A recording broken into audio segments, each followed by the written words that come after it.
Bonjour à tous, bienvenue dans cette nouvelle vidéo. Donc aujourd'hui, on a la chance de recevoir Giovanni. Bonjour Giovanni, mais donc merci d'avoir accepté mon invitation. Donc j'ai trouvé que ça pouvait être intéressant de recevoir Giovanni sur la chaîne parce qu'il a travaillé notamment en VIE, donc à Bangkok. Donc il va pouvoir nous parler de son parcours professionnel et de son expérience en VIE sur Bangkok et également de son expatriation. Absolument.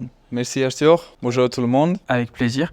Donc on va commencer par un retour sur ton parcours scolaire et d'où tu viens, ce que tu as fait comme études. Alors, à la base, moi je suis italien. Je viens d'une petite ville à côté de Naples et mon parcours scolaire a commencé à Rome. Je fais l'université à Rome, puis je fais un master à Rome aussi et je déménageais à Paris pour faire mon master 2 en finance à l'université Dauphine. Et pendant mon master à Paris, j'ai aussi eu l'occasion de travailler dans une boîte de gestion d'actifs. Je faisais une alternance.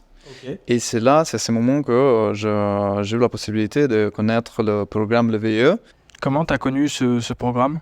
Parce que j'avais beaucoup de collègues qui l'avaient fait et j'avais aussi beaucoup de collègues au travail, mais aussi des collègues à l'université qui me parlaient d'un programme qui donnait l'opportunité de s'expatrier, de gagner bien sa vie et de travailler à l'étranger. Du coup, ça m'intéressait beaucoup parce que moi, je ne connaissais pas ces programmes et on n'avait pas cette opportunité en Italie. Donc, j'étais curieux de savoir plus. Oui. Je fais mes recherches et j'ai découvert le VIE. J'ai découvert les caractéristiques et je me suis intéressé. Et à un moment, je commençais à postuler tous les jours pendant un peu de bon. Tu as postulé beaucoup avant de trouver un travail ?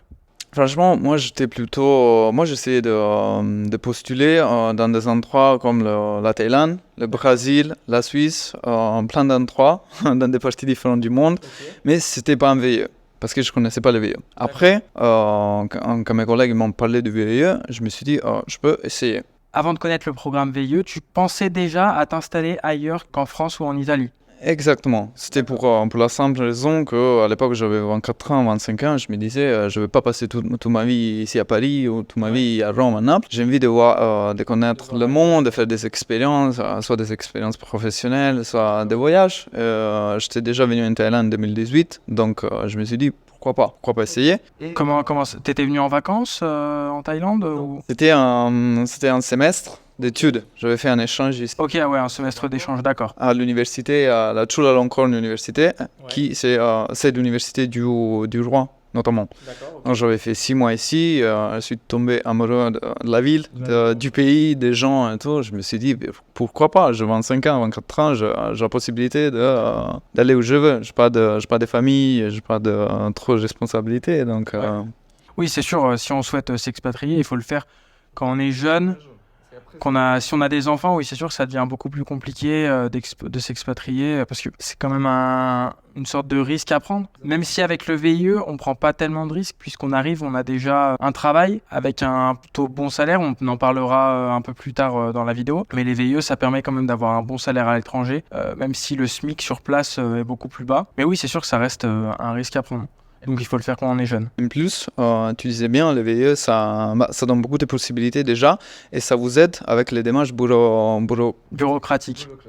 Enfin, des bureaux, quoi. Parce que vous avez moins de choses à vous occuper. Par exemple, vous ne devez pas vous occuper du visa parce que c'est la société qui s'occupe du visa. Vous ne devez pas vous occuper parfois aussi à trouver un logement, à trouver une assurance santé. Ça, parce que c'est l'entreprise... Et normalement, c'est l'entreprise qui prend en charge tout. Oui, donc ça, c'est un bon avantage parce que si on n'a pas de logement à chercher, pas de logement à payer... Exactement, parce que l'alternative, c'est soit d'aller dans les pays et commencer à postuler, je sais pas, sur LinkedIn, sur des sites pour trouver un travail. Mais c'est quand même difficile. Et après, c'est à vous de trouver un logement, c'est à vous de vous occuper du visa. Et franchement, en dehors de l'Europe, ça devient difficile d'avoir un visa pour une période de plus de 3 mois. Donc, si on trouve un travail, même si c'est pas en VIE, l'employeur, il appuie la demande et c'est plus facile d'avoir un visa. Mais c'est vrai que si on vient sans travail, c'est assez compliqué d'avoir un visa comme ça, longue durée. Voilà. Donc, si on trouve un travail au préalable, ça peut le faire. Et si on n'a pas de travail, non, c'est mort. C'est un risque. Franchement, c'est un risque. Vous pouvez essayer... Ouais, après, on peut partir... là, je sais que chaque pays est différent. Mais nous, sur Bangkok, le visa touriste, il est de 2 mois. Donc 2 mois, ça laisse quand même pas du temps pour trouver un travail. Et même, on peut faire un visa, ça s'appelle un visa run. C'est-à-dire qu'avant les 2 mois, on sort du pays. Vous allez disons, en Indonésie ou Cambodge, voilà, qui est juste à côté. Et vous revenez et vous avez de nouveau 2 mois. Donc ça, c'est si jamais vous ne trouvez pas de travail dans les 2 mois. Là, ça vous laisse 4 mois. 4 mois, normalement, si vous ne trouvez pas de travail, moi, je vous conseille de...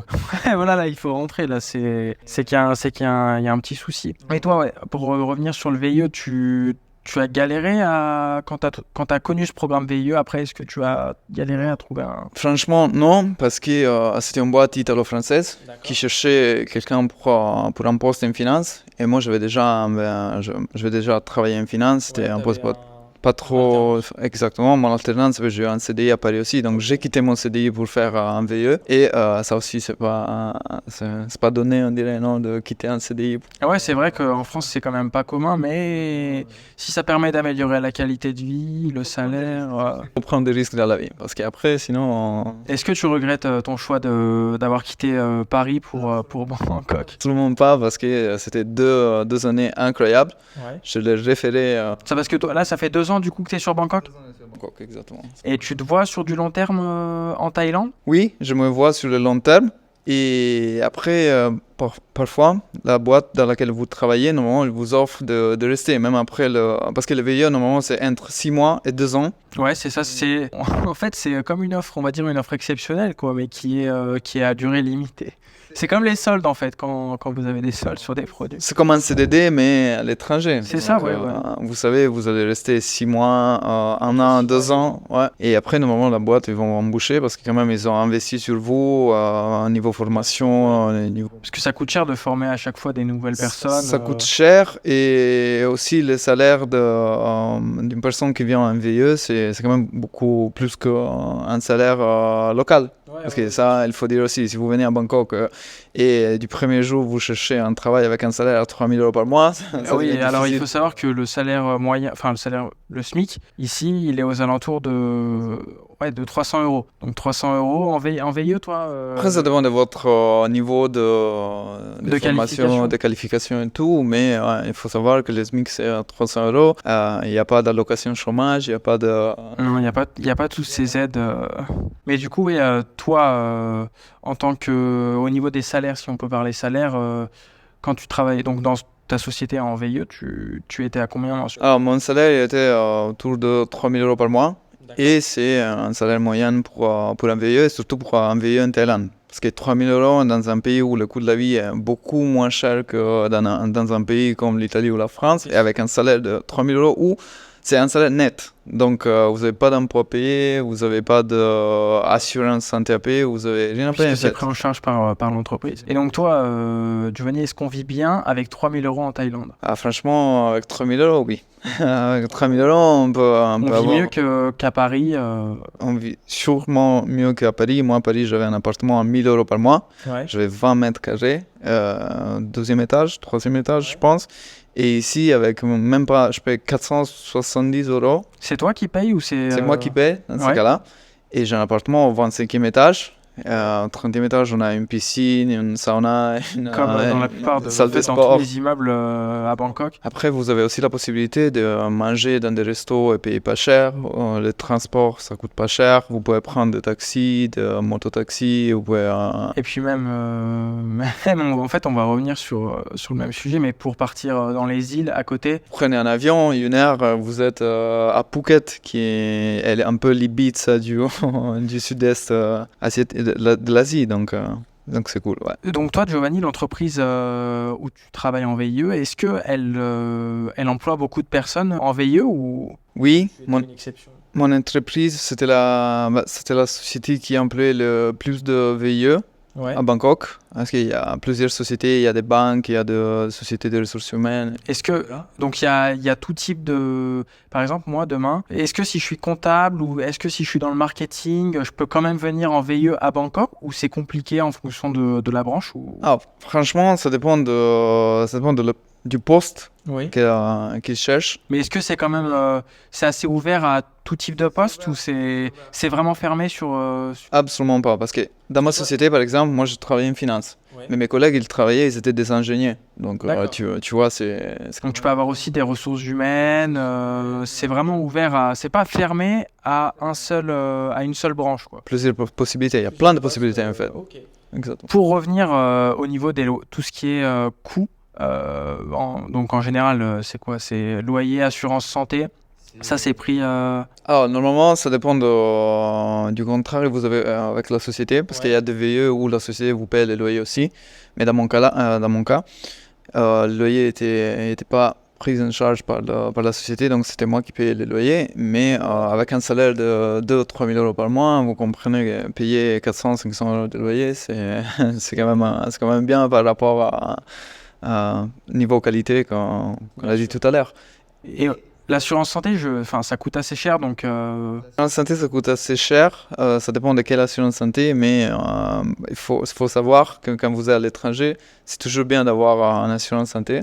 Et du coup, oui, normalement, c'est payé par la société, oui. Et normalement, ça coûte 150 euros par mois. Donc Et toi, du coup, si je me rappelle bien, il me semble que tu as fait un petit séjour à l'hôpital. Ouais, moi, j'ai fait plusieurs séjours. Donc, est-ce que tu peux un peu nous parler des hôpitaux à Bangkok? Comment est-ce que tu trouves les hôpitaux à Bangkok? Ah, franchement, on parle d'hôpitaux privés. On ne parle pas d'hôpitaux publics parce que les hôpitaux publics, c'est un autre sujet. On ne va pas partir sur ce sujet-là. Mais les hôpitaux privés, c'est quand même. Les hôpitaux privés, c'est incroyable. Vous allez. Vous n'avez même pas besoin de prendre un rendez-vous. Vous allez à l'hôpital et vous enregistrez. Et vous allez avoir le service que vous cherchez. Je ne sais pas si vous allez chez le dentiste, si vous voulez aller chez le médecin, si vous avez besoin d'un certificat, ou vous pouvez par exemple envoyer un email et vous organiser un rendez-vous. Mais normalement, vous arrivez, il y a pas vous ne perdez pas de temps, vous allez direct voir le médecin. Il n'y a pas beaucoup d'attente. Il n'y a pas du tout d'attente. Vous arrivez à l'hôpital, vous voulez... Moi aussi, j'ai fait un petit séjour à l'hôpital. Et enfin, pas un séjour, mais j'ai fait un petit passage par la case hôpital.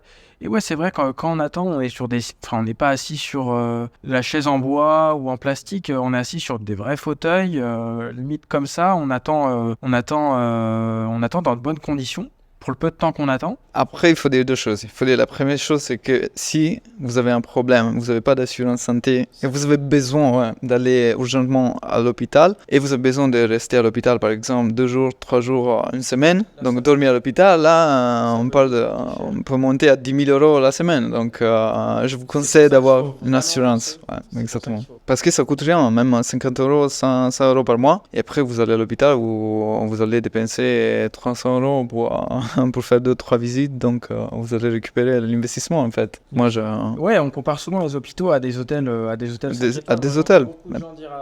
Exactement.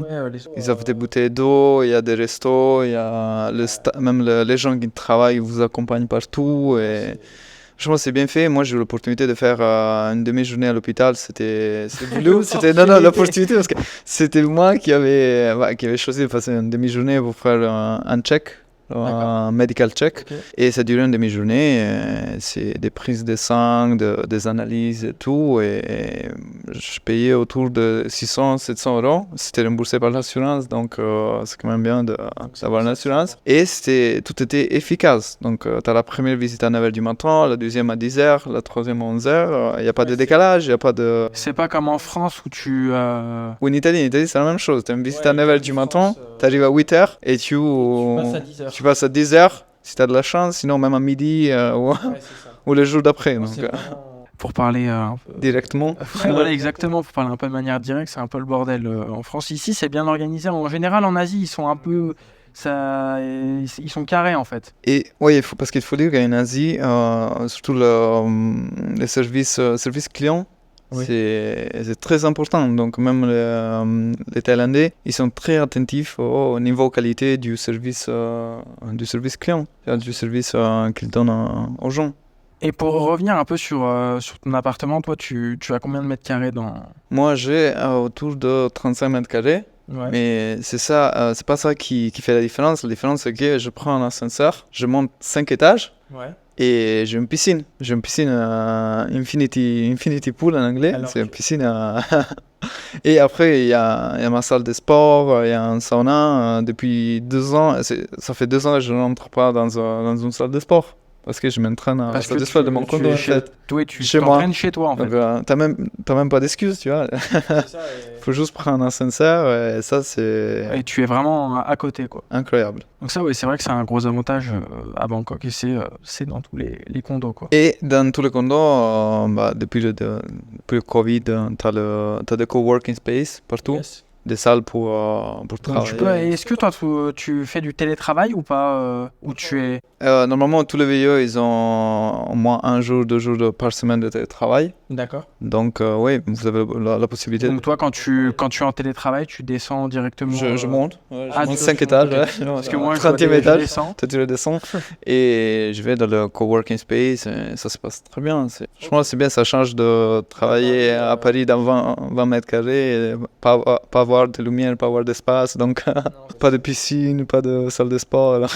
Là, c'est sûr que ouais, ça améliore considérablement la qualité de vie. Ça, ouais, ça va vous amener à un niveau supérieur, je veux dire, un niveau plus haut. Ça va vous donner ça va vous permettre de voir le monde, de faire des expériences, de connaître des gens, de faire aussi du networking qui est important. Par exemple, moi et toi, on s'est connus ici à Bangkok parce que moi, je faisais un VIE, donc... Et bah justement, en parlant de faire des rencontres, toi, quand t'es arrivé, du coup, tu connaissais personne. Je connaissais personne. Est-ce que ça a été... Donc toi, ça fait 2 ans que t'es sur Bangkok maintenant. Est-ce que ça a été compliqué de te faire des amis? C'était pas compliqué pour moi parce qu'à un moment je suis, comment tu dis, je suis extroverti. Ok. Donc ça, il faut être extroverti et extraverti si vous avez envie de voyager, de rencontrer des gens parce que c'est la même chose de vivre à Paris. Si vous vivez à Paris ou si vous vivez à Bangkok, mais si vous restez chez vous toute la journée, vous allez rencontrer personne. Après, il y a Insta, TikTok, WhatsApp, mais c'est pas la même chose. Du coup, il faut avoir un peu cette personnalité, ouais, envie de sortir, rencontrer des gens. Après, c'est facile de rencontrer des gens. Les gens, ils sont très ouverts. Ils ont envie de faire des rencontres et tout. Et toi, du coup, tu côtoies plus des Français ou des Italiens? Des Français. Je connais que des Français. Tu parles quand même très bien français. Je connais pas trop d'Italiens. Les seuls Italiens que je connais, soit ils ont des restos, soit des pizzerias. Donc. Mais sinon, j'ai beaucoup d'amis. Et au niveau de la nourriture, toi, tu manges essentiellement thaïlandais, tu varies ou essentiellement européen? Moi, je sais que je mange pas du tout thaï.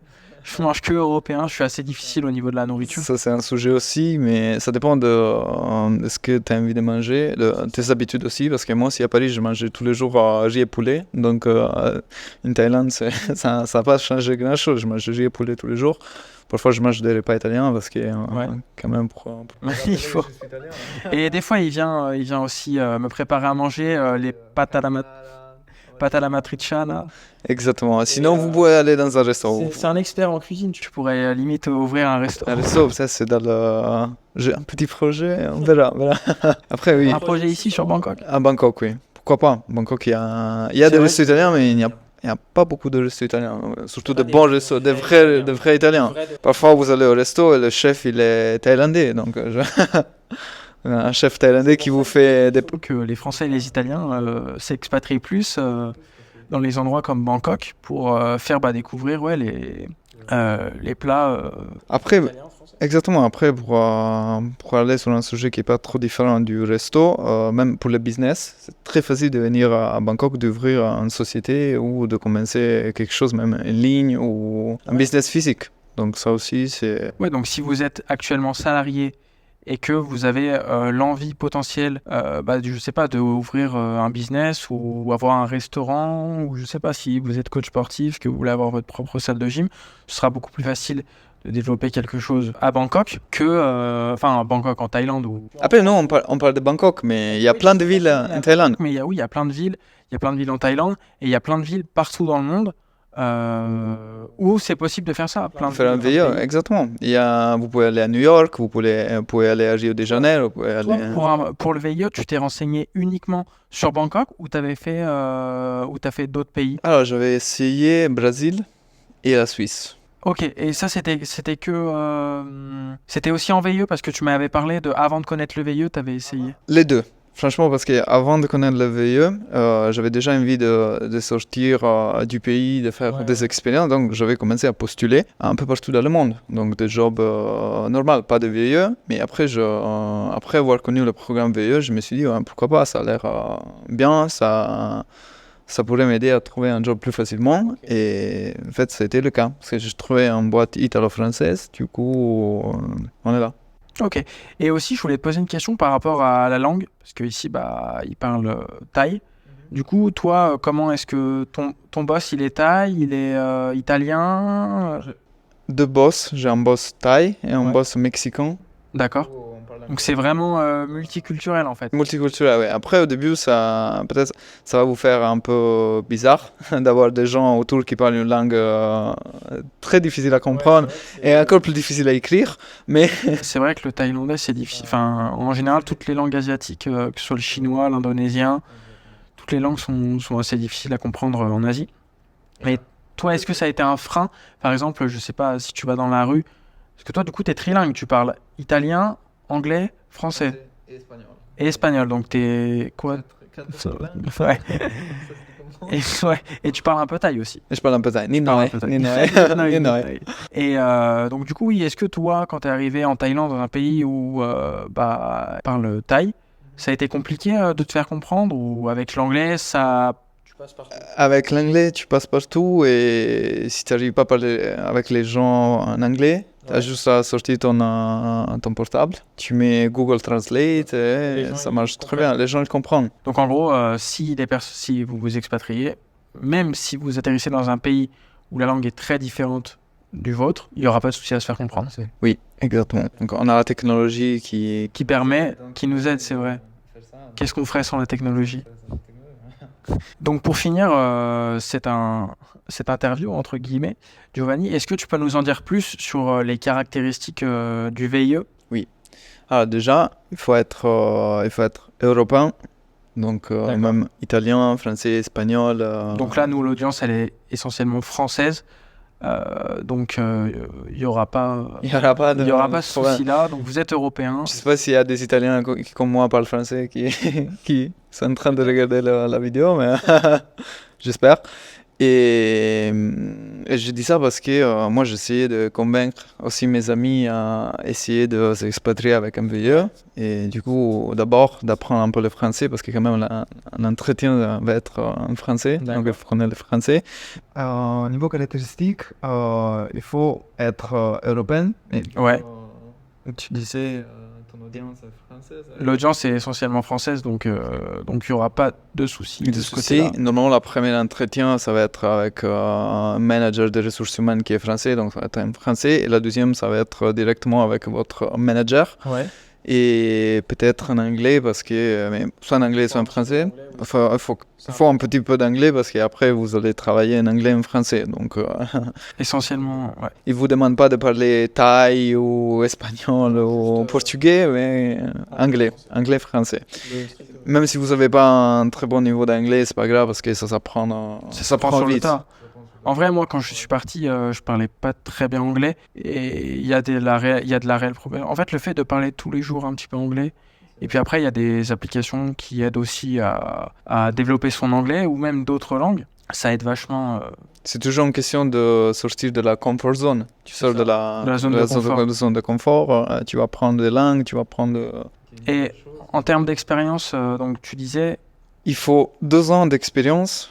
C'est pas nécessairement des expériences professionnelles niveau CDI, parce que même moi j'avais 1 an d'alternance et 1 an de CDI, et du coup ils ont accepté. Parce que moi je vois beaucoup de posts de personnes sur LinkedIn quand je scrolle un petit peu, des personnes qui en fait elles ont un bac+5, donc comme toi. Et elles n'arrivent pas, en fait, les employeurs en France, ils leur disent eh bah, vous n'avez pas assez d'expérience, c'est pas... en fait, ils refusent des candidatures sous prétexte qu'ils n'ont pas d'expérience. Est-ce que tu leur conseilles à ces personnes de partir en VIE? Oui, moi je conseille déjà de ne pas abandonner parce que vous allez envoyer des candidatures, ça va pas être votre première candidature qui va être acceptée. Bien sûr, sinon ce serait trop facile. Ça serait trop facile, tout le monde le ferait. Mais surtout d'envoyer plein de candidatures, surtout dans les endroits où vous voulez aller. Par exemple, la Thaïlande, ça peut être la Thaïlande, ça peut être le Brésil, ça peut être un autre pays. Et il y a énormément, en fait, tous les pays quasiment proposent un VIE. Il faut juste trouver en fait une entreprise française qui, mais normalement, tous les plus grosses, tous les plus grands groupes, en fait, ils ont des filiales. Ils ont des filiales partout dans le monde. Partout dans le monde. Donc, en fait, vous pouvez faire ça, que ce soit même au Japon, Brésil. Il y a des niveaux de salaire différents. Et en Asie, le VIE est très bien payé. À New York, c'est bien payé pour un niveau européen, mais avec la vie est chère. Donc même si vous gagnez 5 000 euros par mois, vous allez payer les loyers et après, il ne vous restera pas grand-chose. Il faut vraiment négocier un logement, quoi. Il faut négocier un logement, exactement. Mais normalement, il y a un VIE dans tous les pays du monde et il ne faut pas s'arrêter à voir que vous avez besoin de l'expérience parce que parfois, même un stage, c'est considéré comme expérience. Donc, il faut toujours essayer. Donc, ceux qui ont fait... Envoyez plein de candidatures. Si vous envoyez 10 candidatures par jour et vous n'avez pas de réponse, vous allez envoyer 50 candidatures par jour et je vous jure, vous allez avoir une réponse. En fait, il faut persévérer. Il faut persévérer. Comme dans tout dans la vie, il faut persévérer. C'est pas facile de trouver un VIE, mais c'est plus facile un job en VIE. C'est plus facile. Ok, la différence c'est que vous avez l'opportunité vous avez le choix entre essayer un VIE ou trouver un travail sur je sais pas, je dis par exemple à Bangkok, sur la Thaïlande, mais vous aurez un contrat différent qui est un contrat local. Donc si vous devez dépenser de l'énergie pour trouver un contrat local, autant dépenser de l'énergie pour essayer d'avoir un VIE. Donc c'est ça que je conseille parce qu'avec un VIE, vous n'avez pas de problème niveau visa, vous n'avez pas de problème niveau normalement logement, vous êtes payé 1 euro. Donc ça aussi c'est important parce que par exemple la Thaïlande a un taux de change beaucoup plus bas que l'euro. Donc ça va vous aider. Il faut diviser par... 39, 1 euro c'est 39 bahts. 39 bahts. 39 bahts. Et il faut dire que vous n'êtes pas payé partout le même salaire. Donc par exemple, vous êtes à Bangkok ou vous êtes à New York, vous n'êtes pas payé le même parce qu'il y a des salaires qui changent en fonction du coût de la vie. En fonction du coût de la vie et du pays où vous allez. Parce que aussi il y a des pays, par exemple, Bangkok c'est pas le cas, mais il y a des pays où c'est plus difficile de vivre là-bas. Exactement, où c'est plus dangereux même. Il y a même des postes VIE en Afghanistan. Après, est-ce que je conseille d'aller en Afghanistan? Ça, je sais pas. Mais vous êtes bien payé. Donc, si vous voulez aller là-bas pour l'argent... Mais après, c'est à vos risques et périls. Nous, en tout cas, à Bangkok, on est vachement safe. Bangkok, c'est safe. Les gens ils pensent que la Thaïlande, c'est quand même un pays à 10 000 km de la France, c'est un pays peut-être dangereux et tout. Toi, mais... est-ce que ça a été dur pour toi de quitter ta famille et de partir à l'autre bout du monde comme ça? Parce que c'est vrai, il y a quand même, je pense, beaucoup de personnes qui hésitent à faire un VIE en se disant « Ouais, je vais quitter ma famille, mes amis. » Ça dépend de ta personnalité. Et ça, c'est le même discours pour étudier à l'étranger, travailler à l'étranger. Alors moi, j'étais déjà habitué parce que je quittais ma famille.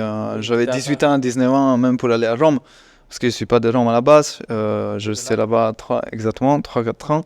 Et après, j'ai déménagé à Paris. Donc, j'étais déjà loin de ma famille, mes amis. Je me suis construit un groupe d'amis là-bas. Mais après, ça dépend. Si on veut avancer dans la vie, il faut faire des choix. Et parfois, il faut faire des choix qui font... Des choix forts qui vous font mal dans un premier temps, mais après sur le long terme, sur la longue période, qui seront bien mieux pour vous. Qui sont bien mieux pour vous, parce que même après avoir terminé un VIE, vous avez normalement le choix entre rester dans le pays où vous êtes embauché, et donc ils vous offrent un contrat qui est normalement à peu près comme le contrat que vous avez en VIE. Comme un CDI, exactement, comme un CDI local, on dirait. Okay. Donc c'est beaucoup mieux par rapport à un contrat local. C'est vraiment très proche du VIE. Et parfois, vous avez même une augmentation salariale Parce que les VIE, c'est entre 6 mois et 2 ans. Donc, après 2 ans, normalement, ils vont augmenter vos salaires. Et sinon, après avoir terminé votre VIE, vous pouvez rentrer en France. Si ça vous a pas plu ou... Si vous a pas plu, ou même si vous voulez faire autre chose. C'est quand même quelque chose qui, dans votre CV, ça compte beaucoup. Ça ajoute un plus-value. Parce que vous êtes allé à l'étranger, vous avez accumulé une grande expérience et un employeur, même si demain vous revenez en France, je pense qu'il sera plus sensible à quelqu'un qui a fait une expérience à l'étranger en VIE qu'à quelqu'un qui est resté en France, qui est resté à Paris. Qui est resté à Paris pendant 30 ans. Donc, parce que ça donne... Mais ça prouve que vous avez du caractère, en fait. Que vous avez du caractère, que vous avez l'audace, entre guillemets, de quitter la France, tout quitter pour aller à l'autre bout du monde, travailler. Exactement, parce que c'est une chose de passer de l'Italie à la France, mais c'est totalement autre chose de passer de la France à la Thaïlande, de passer de la France à... Ça prouve une capacité d'adaptation. Une capacité d'adaptation, prendre des risques, parce que vous prenez quand même des risques pour niveau professionnel, niveau personnel, mais ça dépend toujours de la personnalité de la personne. Donc merci Giovanni pour avoir le pris de temps de venir, de répondre à toutes mes questions. Avec plaisir. Je pense que les personnes qui ont visionné les vidéos ont appris pas mal de choses sur le VIE et puis sur la Thaïlande. Donc merci beaucoup. Et puis je vous dis à bientôt. J'espère que la vidéo vous aura plu. N'hésitez pas à me dire ce que vous en avez pensé en commentaire. Si ça vous a plu, on pourra faire plus de vidéos avec des personnes qui ont fait du VIE. Parce que c'est vrai que...